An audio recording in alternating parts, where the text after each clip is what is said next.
ओम चतुर्मुखाय विघ्नहे हंसारूढ़ाय धीमहि तन्नो ब्रह्मा प्रचोदयात्। सुपरहिट धर्मा के सभी श्रोताओं को प्यार भरा नमस्कार।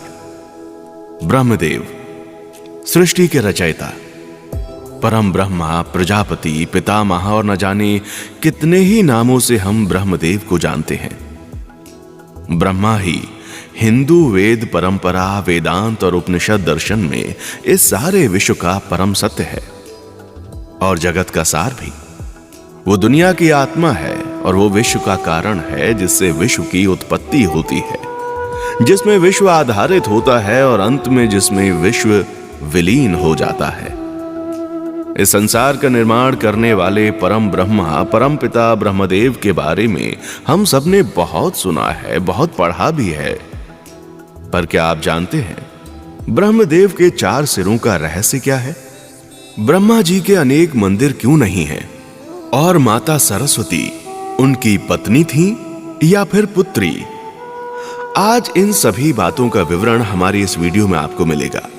वीडियो में आगे बढ़ने से पहले हमारे चैनल सुपरहिट धर्मा को लाइक, शेयर और सब्सक्राइब करके हमारी संस्कृति और हमारे धर्म की सभी ज्ञान भरी बातों को आगे भेजने में हमारा सहयोग करें। चलिए शुरू करते हैं। ब्रह्मा जी की उत्पत्ति कहां से हुई? शिव पुराण के अनुसार ब्रह्मा जी अपने पुत्र नारद जी से कहते हैं कि विष्णु को उत्पन्न करने के बाद सदाशिव और शक्ति ने पूर्ववत प्रयत्न करके मुझे यानी ब्रह्मा जी को अपने दाहिने अंग से उत्पन्न किया और तुरंत ही विष्णु के नाभि कमल में डाल दिया। इस प्रकार उस कमल से पुत्र के रूप में ब्रह्मा का जन्म हुआ। ब्रह्मा जी ब्रह्मदेव सनातन धर्म के अनुसार सृजन के देवता हैं। हिंदू दर्शन शास्त्रों में 3 प्रमुख देवता बताए गए हैं, जिसमें ब्रह्मा सृष्टि के सृजक, विष्णु पालक और महेश विलय करने वाले देवता हैं। व्यास लिखित पुराणों में ब्रह्मा का वर्णन किया गया है कि उनके 4 मुख हैं जो 4 दिशाओं में देखते हैं। ब्रह्मा को स्वयंभू यानी कि स्वयं जन्म लेने वाला और 4 वेदों का निर्माता भी कहा जाता है। हिंदू विश्वास के अनुसार प्रत्येक वेद ब्रह्मा के एक मुंह से निकला था। भगवान ब्रह्मा त्रिदेवों में सबसे पहले आते हैं। ये लोग पितामह होने के कारण सभी के कल्याण की कामना करते हैं, क्योंकि सभी इनकी प्रजा हैं। देवी सावित्री और सरस्वती जी के अधिष्ठाता होने के कारण ज्ञान, विद्या व समस्त मंगलमयी वस्तुओं की प्राप्ति के लिए इनकी आराधना बहुत फलदायी है। वे ही विधाता कहलाते हैं, अनेक वेदों के ज्ञाता, सृष्टि के रचयिता। और फिर भी अन्य देवताओं की तरह ब्रह्मा जी की पूजा क्यों नहीं की जाती? यह ख्याल भी आपके मन में जरूर कभी ना कभी तो आया होगा। बताते हैं आपको इस बारे में। भगवान विष्णु, शिव जी, श्री कृष्ण, श्री राम, देवी दुर्गा और हनुमान जी की प्रतिमा की तरह ब्रह्मा जी की प्रतिमा की पूजा ना होने का कारण हमारे काव्य ग्रंथों में दिया गया है। एक समय जब पुष्कर के महायज्ञ में सभी देवता और देव पत्नियां उपस्थित हो गए और सभी की पूजा आदि के पश्चात हवन की तैयारी होने लगी, किंतु ब्रह्मा जी की पत्नी देवी सावित्री देव पत्नियों के बुलाए जाने पर भी विलंब करती गईं। बिना पत्नी के यज्ञ का विधान नहीं है और यज्ञ आरंभ करने में बहुत विलंब देखकर इंद्र आदि देवताओं ने ब्रह्मा जी का विवाह गायत्री नाम की कन्या से करा दिया। कुछ देर बाद जब ब्रह्मा जी की पत्नी वहां पहुंची तो वे ये सब देखकर क्रुद्ध हो गईं और उन्होंने देवताओं को बिना विचार किए काम करने के कारण संतान रहित होने का श्राप दे दिया और ब्रह्मा जी को यह श्राप दिया कि इतने ज्ञानी और सर्वश्रेष्ठ होने के बाद भी उनकी कोई पूजा अर्चना नहीं करेगा। सावित्री के श्राप को सुनकर सभी देवता बहुत डर गए और उन्होंने देवी सावित्री से अपना श्राप वापस लेने की विनती की। देवताओं की बात को मानकर जब देवी सावित्री का क्रोध कम हुआ, तब उन्होंने कहा कि केवल पुष्कर ही एकमात्र वह स्थान होगा जहां ब्रह्मा जी की मंदिर में पूजा होगी।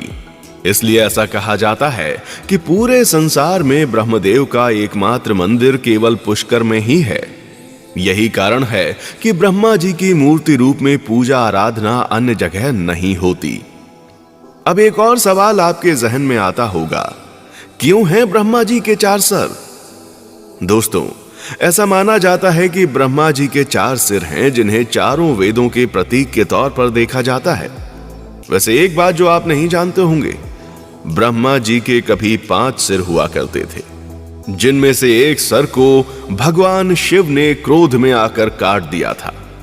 शास्त्रों के अनुसार कहा जाता है कि ब्रह्मा जी ने सृजन के दौरान ही एक बेहद सुंदर महिला को बनाया। हालांकि उनकी यह रचना इतनी सुंदर थी कि वे उसकी सुंदरता को देखकर मुग्ध हो गए। भगवान शिव ब्रह्मा जी की इस हरकत को देख रहे थे और शिव की दृष्टि में सतरूपा ब्रह्मा की पुत्री थी।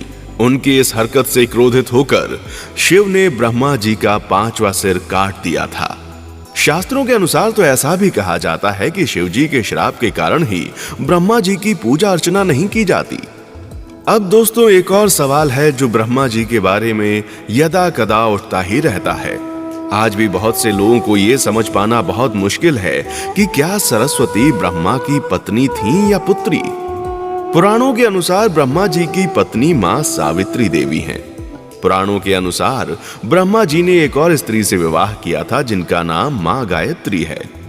गायत्री देवी राजस्थान के पुष्कर की रहने वाली थीं, जो वेद ज्ञान में पारंगत होने के कारण महान मानी जाती थी। यह वही गायत्री कन्या है जिनसे पुष्कर यज्ञ के समय ब्रह्मा ने विवाह किया था, जिसके कारण ब्रह्मा की पत्नी सावित्री ने उन्हें श्राप दे दिया था। परंतु सरस्वती जी ब्रह्मा की कौन थीं? पुराणों में मां सरस्वती के बारे में अलग अलग मत मिलते हैं।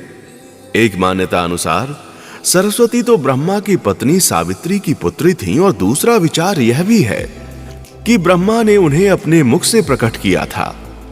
दोस्तों, ब्रह्मा, विष्णु, महेश, ये 3 नाम हम बचपन से ही सुनते आ रहे हैं और अपने बचपन में नादानियों के कारण न जाने कितनी बार हमने ऐसी बहस भी की होगी कि इन तीनों भगवानों में सर्वश्रेष्ठ कौन है। भारत में सदियों से ब्रह्मा, विष्णु और महेश की श्रेष्ठता को लेकर झगड़ा होता रहा है। कहानियों और मिथकों के हिसाब से ब्रह्मा, विष्णु और महेश में कौन सर्वश्रेष्ठ है? चलिए जानते हैं। आखिर विष्णु और महेश की पूजा क्यों होती है? ब्रह्मा की पूजा क्यों नहीं होती? और क्या रहस्य है शिवलिंग के पीछे का? दोस्तों, शिव की श्रेष्ठता को लेकर कई कथाएं हैं। उनमें से एक कथा के अनुसार ब्रह्मा और विष्णु में एक बार श्रेष्ठता को लेकर झगड़ा हो गया। ब्रह्मा ने विष्णु से कहा, मैं हर जीवित अस्तित्व का पिता हूं, इसमें तुम भी शामिल हो। विष्णु को यह अच्छा नहीं लगा। उन्होंने ब्रह्मा से कहा, तुम एक कमल के फूल में पैदा हुए थे जो मेरी नाभि से निकला था। इस तरह तुम्हारा जनक मैं हुआ। ब्रह्मा पूरे संसार के जनक थे तो विष्णु उसके पालक। ब्रह्मा रचते ही नहीं तो विष्णु चलाते क्या? और विष्णु संसार को चलाते पालते नहीं तो ब्रह्मा की बनाई दुनिया बेमतलब होती। इसी तरह दोनों का विवाद इतना बढ़ गया कि सभी देवता शिवजी के पास मदद के लिए पहुंचे। दोनों के बीच झगड़ा चल ही रहा था कि अचानक एक अग्नि स्तंभ अवतरित हुआ। वो अग्नि स्तंभ बेहद विशाल था। दोनों की आंखें उसके सिरों को नहीं देख पा रही थीं। तभी यह हुआ कि जो भी इसके सिरों को खोज लेगा वही सबसे बड़ा होगा इस संसार में। दोनों के बीच तय हुआ कि ब्रह्मा आग के स्तंभ का ऊपरी सिरा खोजेंगे और विष्णु नीचा सिरा खोजेंगे। ब्रह्मा ने हंस का रूप धरा और ऊपर उड़ चले अग्नि स्तंभ का ऊपरी सिरा देखने की मंशा से विष्णु ने वाराह का रूप धारण किया और धरती के नीचे अग्नि स्तंभ की बुनियाद खोजने निकल पड़े। दोनों में से कोई सफल नहीं हो सका। दोनों लौट आए। विष्णु ने मान लिया कि वह सिरा नहीं खोज पाए, परंतु ब्रह्मा ने झूठ कह दिया कि उन्होंने सिरा खोज लिया। जैसे ही ब्रह्मा का असत्य कहना हुआ वैसे ही अग्नि स्तंभ फट पड़ा और उसमें से शिव प्रकट हुए। उन्होंने ब्रह्मा को झूठ बोलने के लिए डांटा और कहा कि वो इस कारण से बड़े नहीं हो सकते। उन्होंने विष्णु को सच स्वीकारने के कारण ब्रह्मा से बड़ा कहा। ब्रह्मा और विष्णु दोनों ने मान लिया कि अग्नि स्तंभ से निकले शिव महादेव सभी देवताओं से बड़े हैं। वह उन दोनों से भी बड़े हैं क्योंकि दोनों मिलकर भी उनके आदि अंत का पता नहीं लगा सके। जय महाकाल। दोस्तों, आपको हमारी यह जानकारी कैसी लगी? वैसे तो पुराणों के अनुसार अलग अलग ग्रंथ में अलग अलग तरह की कथाओं का विवरण मिलता है। इसलिए कहा जाता है परमात्मा निराकार है, उसका कोई रूप नहीं है। हम अपने महान ग्रंथों में लिखी हुई जानकारी आपको समय समय पर बताते रहेंगे। अगर आपको हमारा ये वीडियो अच्छा लगा है तो इसे लाइक जरूर करें और कमेंट सेक्शन में आकर अपने विचार हमें बताएं। और हमारे चैनल सुपरहिट धर्मा को अपने दोस्तों के साथ शेयर जरूर करें। देखने के लिए शुक्रिया।